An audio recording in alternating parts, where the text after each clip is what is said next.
দুর্ঘটনা বাইক ও একটি ছোট কাঁচামালের গাড়ির মুখোমুখি সংঘর্ষে আহত এক ও মৃত্যু হয়েছে একজনের।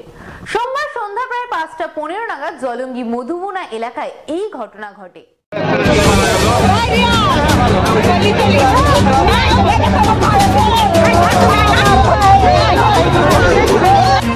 ভয়াবহ পথ দুর্ঘটনায় আহত এক ও নিহত হয়েছেন একজন।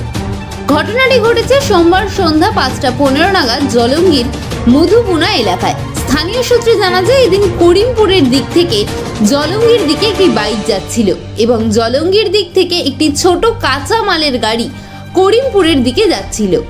হঠাৎ বিকট শব্দ শুনে স্থানীয়রা ছুটে সেখানে এসে দেখেন মুখোমুখি সংঘর্ষে বাইক আরোহীরা রাস্তায় ছিটকে পড়ে আছেন। স্থানীয় সূত্রে জানা যায়, একজন সেখানেই মারা যায় এবং তৎক্ষণাৎ স্থানীয়রা জলঙ্গি থানায় খবর দিলে তড়িঘড়ি পুলিশ ঘটনাস্থলে পৌঁছে এবং তাদের হাসপাতালে নিয়ে যায়। হাসপাতালে নিয়ে যাওয়া হলে চিকিৎসক একজনকে মৃত ঘোষণা করে। চায়ের স্টলে বসেছিলাম, এটা গোপালপুর ঘাটের দিক থেকে একটা ডোমপুরের সাইডে জলঙ্গি থেকে একটা গাড়ি আসছিল কলা লোড অবস্থায়। ওই গাড়িটাতে এই ভদ্রলোকরা যাচ্ছিল ডোমপুর সোজা, জলঙ্গি সোজা। আচ্ছা, দি ধাক্কা মারে কলার গাড়িটাতে। কারণ মোটামুটি ৫টা লাগাত, ৫টা বাজতে ২-১০ মিনিট হবে এরকম। হ্যাঁ, আচ্ছা। আমি এখানে এসে দেখছি কলার গাড়ির সঙ্গে একজন বাইক আরোহী একদম মৃত্যু অবস্থায় পড়ে আছে। একদম মাথায় ওর পুরো চোট খেয়েছে।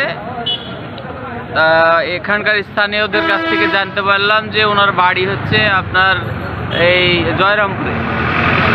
তো সঙ্গে সঙ্গে আপনার থানায় ফোন করে, থানায় এসে ওর বডিটাকে নিয়ে যায় এবং আমি কয়েকটা ভিডিও ওর ভাইয়ের সঙ্গে কথা বললাম, যতটুকু পেরেছি করেছি।